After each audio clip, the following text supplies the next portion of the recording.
The Deputy Citizen Coalition for Change acting President Washman Nuve has described it as madness for opposition parties to continue participating in elections without electoral reforms, which he believes will result in rigged outcomes favoring the ruling party ZANU-PF. Panapata kuno vano Washman Nuve vauchikana mureza pasi manje vakuya vachiti aiwa hapana kwatinoenda inini tisatapinda mashoko aiwa ndisanda hapa my own view kana my own perspective anoti vosubscribe oleka turn on the bell icon.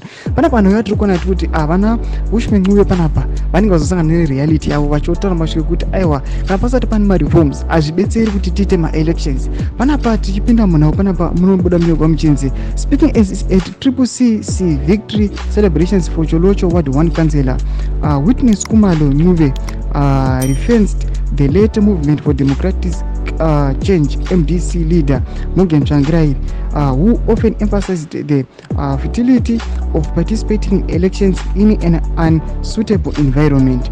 During his leadership of MDC from 1999 until his passing on February 14, 2018, Tsvangirai frequently threatened to boycott elections until electoral reforms were implemented. Thomas Waruya panapa achitogwa nana Washman Nuve vachiti aiwa we must stay away from elections kana reforms asati avapo.